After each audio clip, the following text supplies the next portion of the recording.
This video isn't for everybody.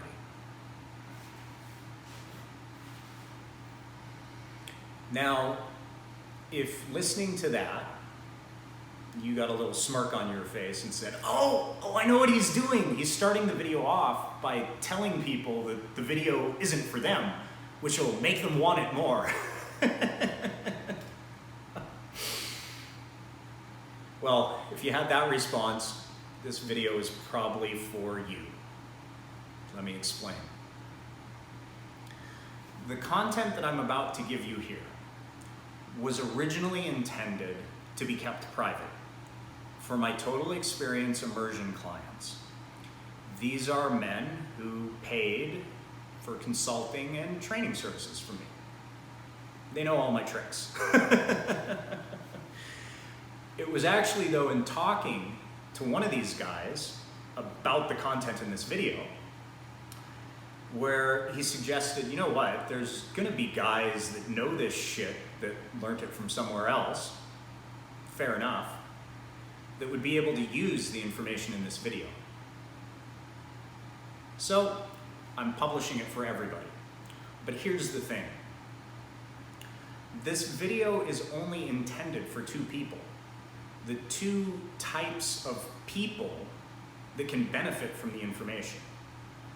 These people are total experience immersion graduates and people that are entrepreneurs that are already making on their own independently $10,000 per month gross. That's who this video is for. Now, if that is not you, I've got something for everyone, as P.T. Barnum used to say, right? If that's not you yet, that's fine. I'm gonna give you some instructions, start at the beginning, you'll eventually make it back here. You can look online for my other videos, they're all free. If you want more, you can go over to Amazon.com and type in my first name into a search, D-R-A-W-K, and you'll see my books. Those are great places to start. Start there, build up your arsenal, come back here in a few years once you've got it. Okay. What I'm gonna tell you right now, it's gonna be hard for me to get through this video, and let me explain why. I specialize in going from zero to something. That's what I do. I start off with nothing and I build something out of it. That's my skill. I'm a fire starter. There is a fatal flaw to fire starters. And that is what this video is about. This video is to take you to the edge of my competence and to show you how you can go forward from there. A good teacher will teach you what he knows, but he'll be real honest with you about what he doesn't know. And no bullshit. This is the edge of what I know. So the fatal flaw that these fire starters have, me, my friends, were summed up in this brilliant statement. I didn't come up with this. I just laughed my ass off the first time somebody used it to describe me. What they said was, people watch in absolute horror as me and my friends jump out of an airplane without a parachute, totally unprepared, as we tell people, don't worry, we'll build the parachute on the way down, and somehow survive.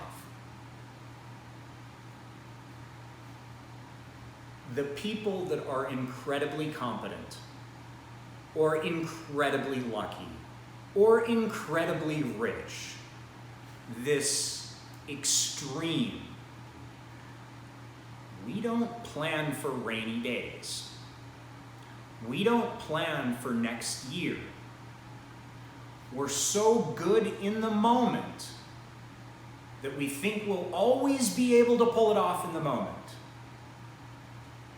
But sooner or later, you live long enough to find out that that isn't true. And if you don't know what I'm about to tell you, you're going to go from 0 to something and back down to 0 again. Now, true, you'll be able to go back from 0 to something again a little quicker than you did the first time, but you're going to continue this cycle. Here's how you break out of it. Okay, we already covered that you've got a successful business. This is not about stabilizing your first business. You already know how to do that.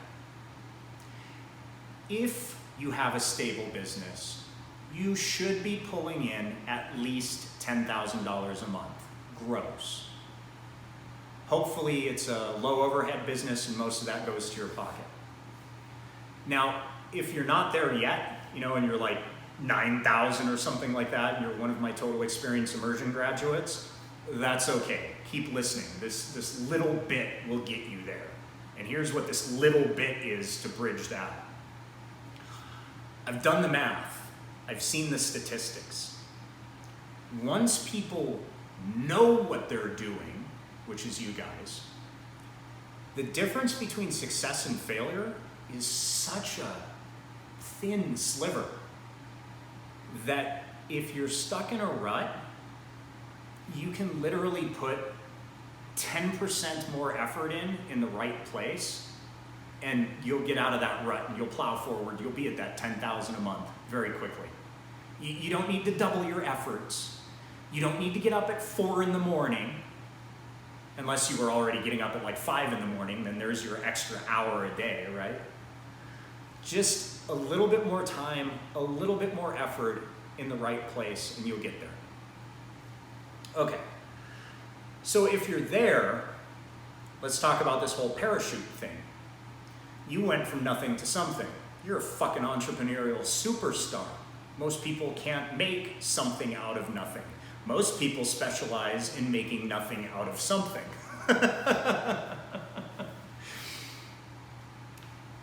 You need a little bit of a contingency plan here. And here's what I mean by this.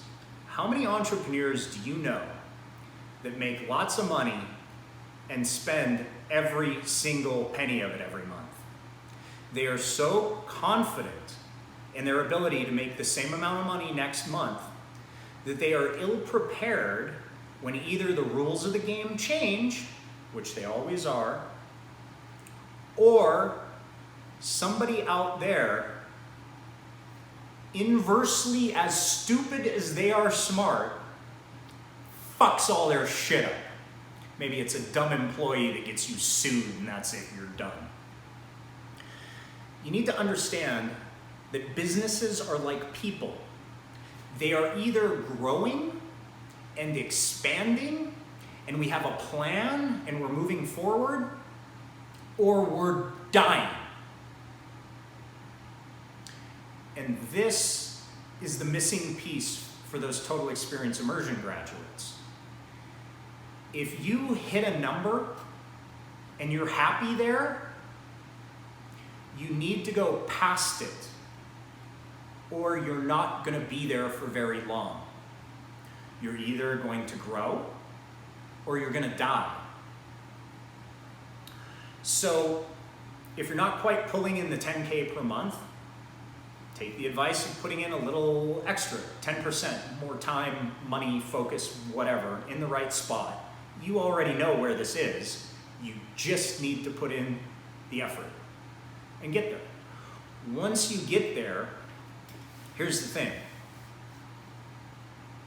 It's not about one business. It's not about two businesses.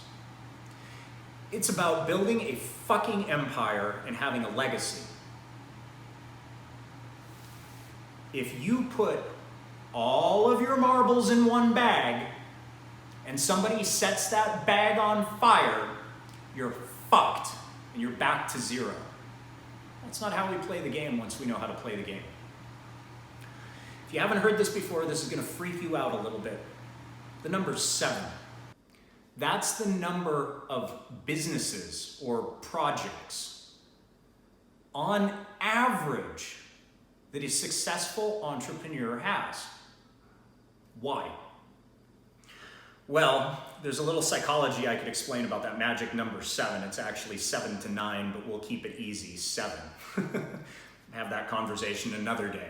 My total experience immersion clients, they remember this, that magic 7 and 9 thing of what your brain can handle. Okay, so if you have one business, you need to start your next one. And once you start that one, you need to start your next one, and your next, and your next, and your next. And the whole time you're doing it, you still have to have your original business growing. Now, I realize most of you are going, son of a bitch, I can barely handle one. Yeah, well, it's time to take your game up. You will be amazed that when you push yourself a little bit more, you learn that there are resources there that you didn't even think you had. What you remember is that your first business was a fucking pain in the ass. Yeah, you had no idea what you were doing.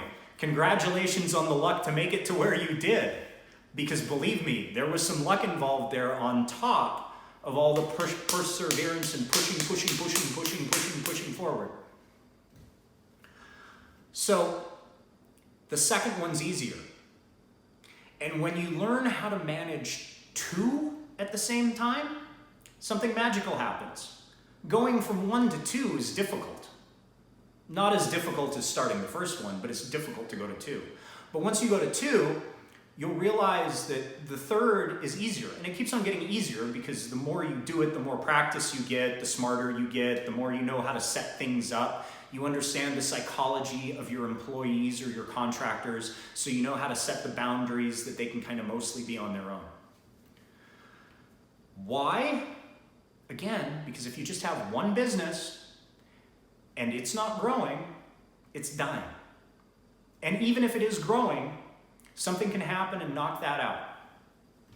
So you need multiple businesses, about 7 of them. How do you come up with the business ideas for this? If you watched my last video about the pivot, you already understand the basics of this.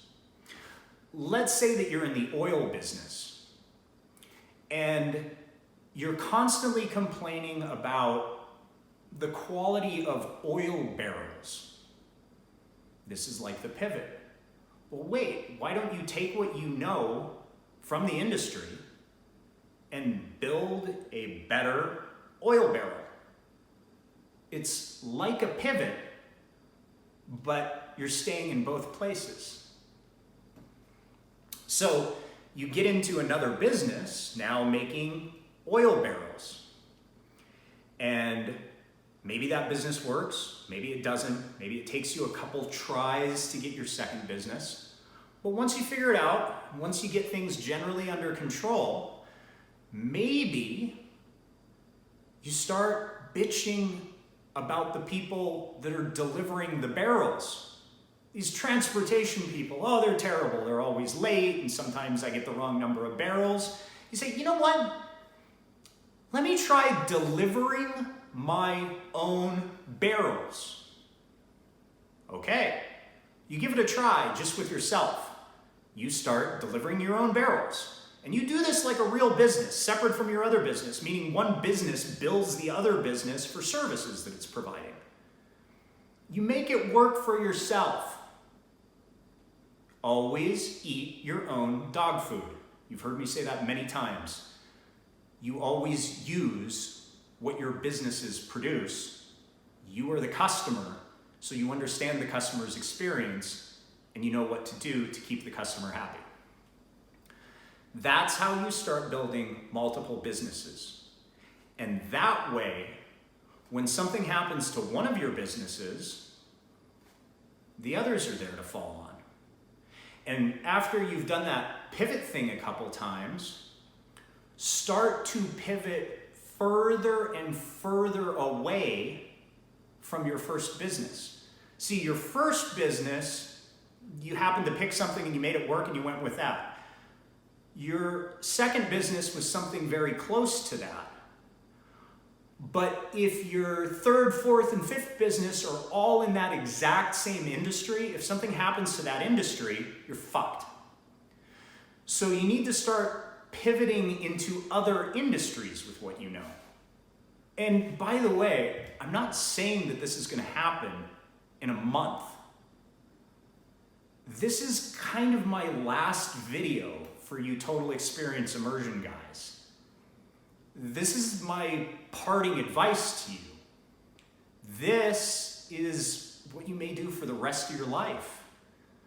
You may be 80 years old before you start your fourth business. I don't know. I don't know how long this is going to take you. I don't know how good you are. Here's the next thing that you need to know.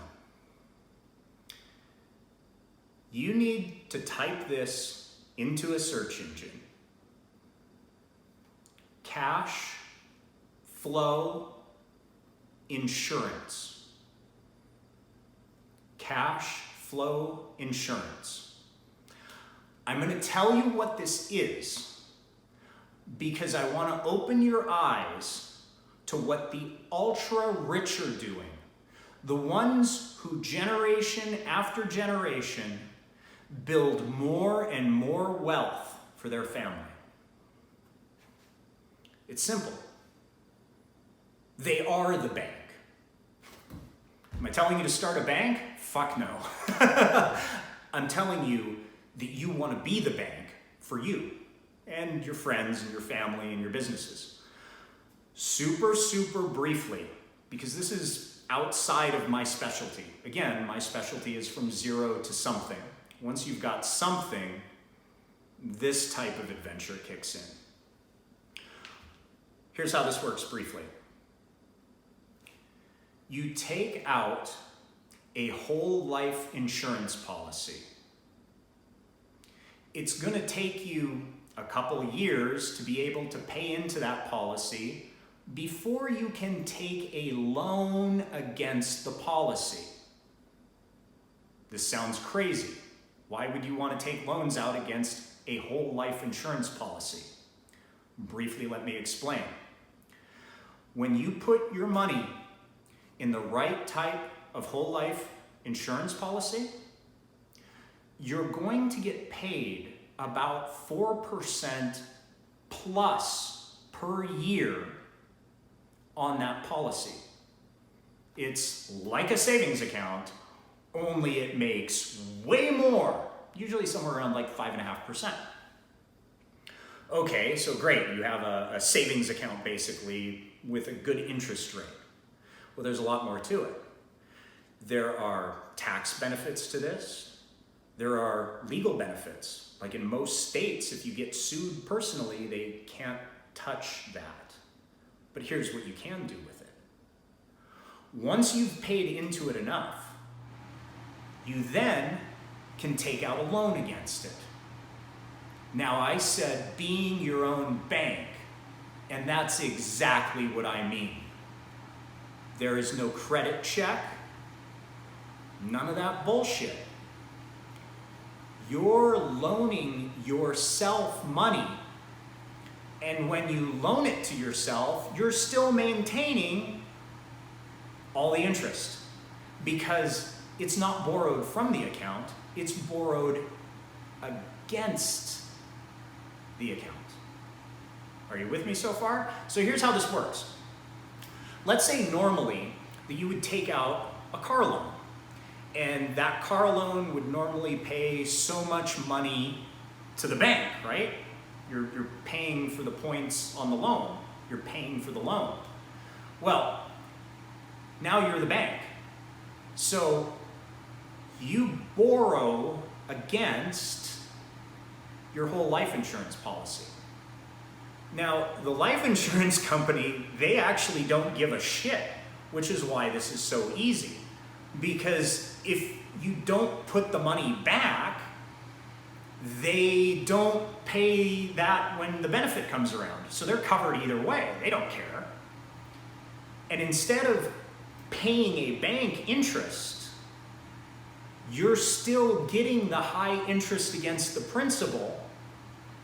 And if you want to pretend in your head that you're like borrowing this from a bank, when you pay your loan back to yourself, you can add a couple percentage points on it if you want, just like what the bank would get, right? But only now it's going to you. This is how the rich fund stuff. This is how the rich go multi-generational. You want to fuck around with credit cards and stuff like that, there are times to do that. You want to fuck around with home loans, there are times to do that. But once you've got a solid core business, you find someone that is a certified cash flow insurance specialist, and they got to be good at this, and you have them structure something like this. You start paying into it. You overfund that fucker. And in a couple years, you'll have a nest egg there that you can actually borrow against to start your business. But instead of borrowing and owing interest on the loan, you're actually getting paid interest on the loan. So this is the top of the mountain stuff. And I'm not a specialist at that. I don't claim to be. That's not what I teach. I teach 0 to something. I'll get you to your first million, basically. Once you're there, you're kind of on your own. So that's the thing. That's the advice.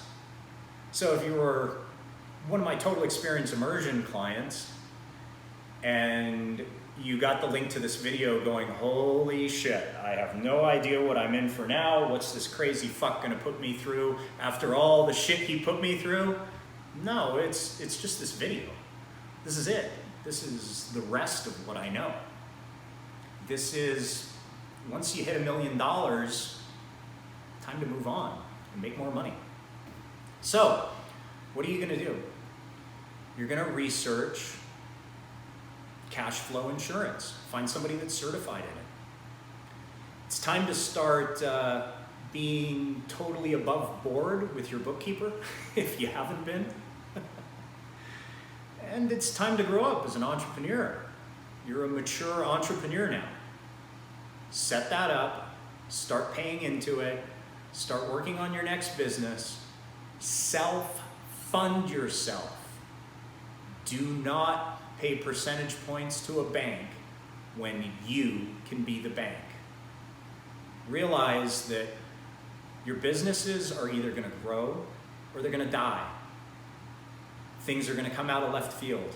You need multiple businesses in multiple industries.